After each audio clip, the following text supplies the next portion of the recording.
नमस्कार मित्रांनो, स्वागत आहे तुमचं अभ्यास क्रीडा या यूट्यूब चॅनलमध्ये.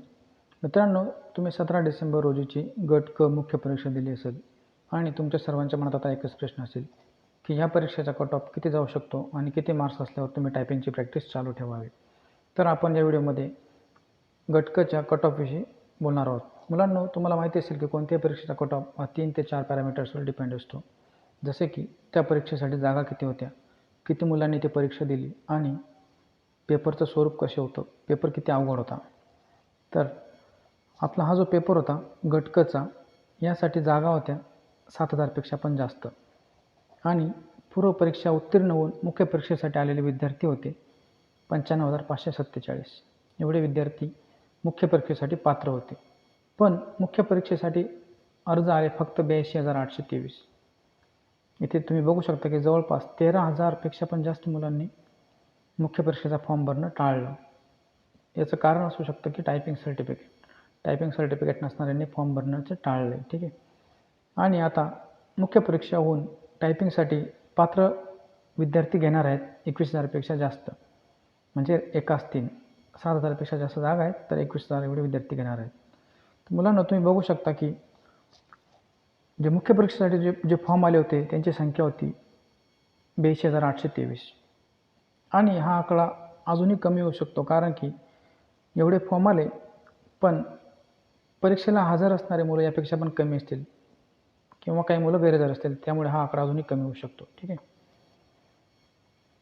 हे बघा, आपल्यापैकीच एका विद्यार्थ्याने RTI थ्रू ही माहिती प्राप्त केली होती की मुख्य परीक्षेसाठी किती अर्ज प्राप्त झाले, तर 82,823. आणि हा जो आकडा आहे हा गट क सेवा मुख्य परीक्षा म्हणजे गट क सगळ्यांसाठी आहे. ठीक आहे, फक्त लिपिक आणि टंकलेखकसाठी नाही.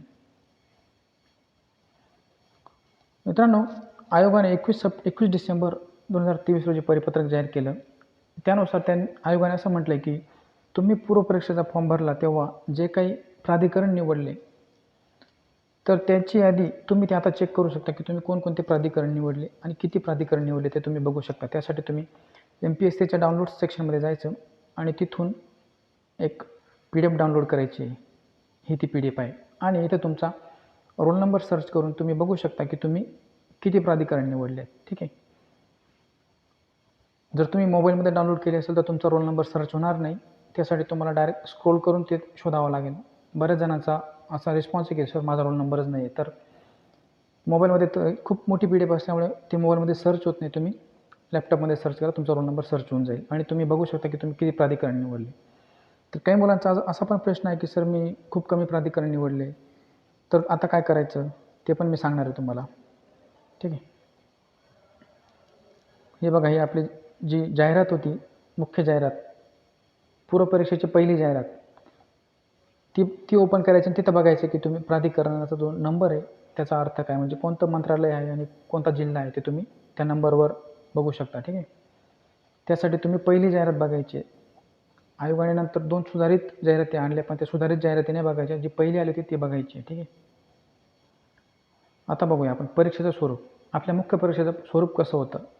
मुलांनो, पेपर 1 होता 100 क्वेश्चनचा आणि पेपर 2 पण होता 100 क्वेश्चनचा. ठीक आहे. मराठीसाठी 50 प्रश्न, इंग्लिशसाठी 50 प्रश्न. आता कट ऑफ काढण्यासाठी आपण एक असा जो ॲव्हरेज मुलांचा लॉट होता तो काढूया. ॲव्हरेज लॉट म्हणजे काय, जास्तीत जास्त लोकांना ॲव्हरेज मार्क्स म्हणजे अशी गर्दी किती असेल गर्दीवाले मुलं काढूया. आता तर मराठी हा कम्पॅरेटिव्हली सोपा होता. इंग्लिश आणि GS पेपर 2पेक्षा मराठीचा हा पार्ट सोपा होता. तर आपण मराठीसाठी असं समजून चालू की मुलांना ॲव्हरेज मार्क असतील 25 ते 30. हे असे ॲव्हरेज मार्क, याच्यापेक्षा जास्त पण असतील, पण आपण ॲव्हरेजबद्दल बोलतो आहे. आणि हे मार्क्स म्हणजे हे असे क्वेश्चन्स, मार्क्स नाही, क्वेश्चन 25 ते 30 क्वेश्चन बरोबर आलेले हवेत तुमचे 25 ते 30च्या दरम्यान. हे निगेटिव्ह मार्किंग सोडून. आणि इंग्लिशचा पार्ट जर तुम्ही वोकॅब्युलरीचा पार्ट सोडला तर ग्रामर आणि पॅसेज इंग्लिशचे हार्ड होते. तर आपण इंग्लिशसाठी समजून चालू की 10 ते 15 असे ॲव्हरेज क्वेश्चन्स, एवढे ॲव्हरेज मुलांचे एवढे क्वेश्चन्स बरोबर असतील. 10 ते 15 क्वेश्चन्स इंग्लिशचे बरोबर असतील. तसेच पेपर 2 हा अवघड होता. अवघड म्हणण्यापेक्षा खूपच अवघड म्हटलं तरी चालेल. पेपर 2 हा खूप अवघड होता. यामध्ये करंट अफेअर्स जर असेल तर हे पण मुलांनी काय केलं आणि तिथं काय चालले ते मुलांना समजलंच नाही. तसेच GSचा पार्ट तो पण अवघडच होता. आणि मॅथ हे कंपॅरेटिव्हली सोपं होतं, पण मुलांनी बऱ्याच मुलांनी असं ठरवलं होतं की मॅथ आपण सगळ्यात शेवटी सोडवायचं. त्यामुळे टाईम मॅनेजमेंटच्या अभावी हा मॅथचा पार्ट त्यांचा हुकला. टाईम कन्झ्युमिंग असल्यामुळे हा पार्ट हुकला त्यांचा. तर त्यामुळे पेपर 2चा आपण ॲव्हरेज मार्क धरून चालू 25 ते 30. ठीक आहे, एवढे ॲव्हरेज मार्क सगळ्यांना असतील. तर बघा कट ऑफ बघूया. 25 ते 25 आणि झाले 35, 50, 60, 60 ते 43, 45 आणि 30, 75, 60 ते 75 किंवा 60 ते 70 एवढे ॲव्हरेज क्वेश्चन्स बरोबर असतील सगळ्यांचे. ॲव्हरेज लॉट हा या दरम्यान असेल. ठीक आहे, तर आपलं ओपनचं कट ऑफ जर आपण म्हटलं तर 60 ते 70 क्वेश्चन्स बरोबर असायला हवेत तुमचे दोघं पेपर मिळून. तर एवढे तुमचे जर बरोबर असतील 60 ते 70च्या दरम्यान, तर तुम्ही डोळे बंद करून टायपिंगची प्रॅक्टिस चालू ठेवावी आणि खूप जोरात चालू ठेवावी, जोमाने चालू ठेवावी. कारण की मी आधीच सांगितलं की जागा खूप होत्या. त्यात फॉर्म आयोगाने जे पूर्वपरीक्षामधून शॉर्टलिस्ट केले मुलं, ते आयोग काय करतं, साधारण 1:14 या रेशोने घेतं. ते 1:14 न घेता तो रेशो आयोगाने ह्यावेळेस खूप कमी केला होता. आणि त्यात मुख्य परीक्षेसाठी अर्ज पण कमी आले. आणि त्यात म्हणजे काही मुलांनी प्राधिकरण सिलेक्ट करताना चुका केल्या आहेत. काहींनी 1-2च प्राधिकरण सिलेक्ट केले, काहींनी 4-5 केले. टोटल 256 प्राधिकरण होते मुलांना, 256. असे किरकोळ मुलं आहे की त्यांनी सगळेच्या सगळे प्राधिकरण सिलेक्ट केले. बऱ्याच मुलांनी सायबर कॅफेवरनं फॉर्म भरले किंवा मित्राकडनं फॉर्म भरून घेतले, तर त्यांना माहितीच नाही की त्यांनी किती प्राधिकरण दिले. ते आत्ता बघताय की सर मी खूप कमी प्राधिकरण सिलेक्ट केले, आता काय करायचं. त्यामुळे ज्यांनी कमी प्राधिकरण सिलेक्ट, आता समजा एखाद्याला खूप जास्त मार्क असतील, एखाद्याला 400 पैकी 300 मार्क्स आले, ठीक आहे, पण त्याने 2च प्राधिकरण दिले असतील आणि ह्या 2 प्राधिकरणांमध्ये जर 300 मार्क्सपेक्षा जास्त वाला आला तर तो तिथेच उडतोय. तो बाकीच्या जागांमध्ये कॉम्पिटिशन करतच नाही. त्यामुळे खूप जास्त मार्क असतील आणि तुम्ही प्राधिकरण सिलेक्ट करताना जर चुका केल्या असतील तर तिथं तुमचं नुकसान आहे. आणि ज्याला ॲव्हरेज मार्क असतील पण त्याने प्राधिकरण सगळे सिलेक्ट केले असतील तर त्याचा इथं फायदा होणार आहे.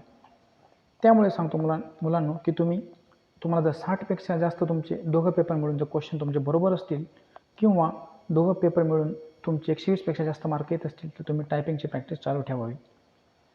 आणि अजून एक सांगतो मुलांनो, जेव्हा आपली पूर्वपरीक्षा झाली होती तेव्हा सगळ्या यूट्यूबवाल्यांनी तसेच क्लासेसवाल्यांनी तुमचं कट ऑफ प्रिडिक्शन सांगितलं होतं की 30च्या खाली कोणी सांगितलं नव्हतं. कोणालाही कल्पना नव्हती की कट ऑफ 18 इतका कमी लागू शकतो. त्यामुळे कट ऑफ किती लागेल हे कोणालाही सांगता येत नाही. आपण फक्त प्रेडिक्शन करतो. ठीक आहे, स्वतः जे पेपर चेक करणारे आहेत ना ते सुद्धा आता सांगू शकत नाही की आपला मुख्य परीक्षेचा कट ऑफ किती लागेल.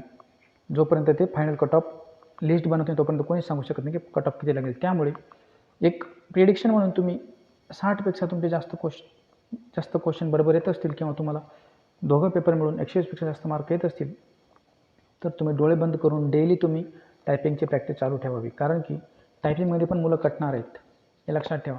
असं नाही की टायपिंग सगळेच पास होणार आहेत, टायपिंगमध्ये पण मुलं छाटले जाणार आहेत. त्यामुळे तुम्ही टायपिंगची प्रॅक्टिस चालू ठेवा. ठीक आहे मुलांनो, आणि तुम्ही जर प्राधिकरण सिलेक्ट करताना चुका केल्या असतील तर त्याविषयी मी एक व्हिडिओ बनवणार आहे आणि त्या चुका तुम्ही अजूनही दुरुस्त करू शकता. त्या कशा ते जाणून घेण्यासाठी तुम्ही आपला अभ्यास किडा या चॅनलला सबस्क्राईब करा आणि आपले येणारे व्हिडिओ बघत राहा. जर तुम्हाला माहिती आवडली असेल तर व्हिडिओला लाईक करा. धन्यवाद.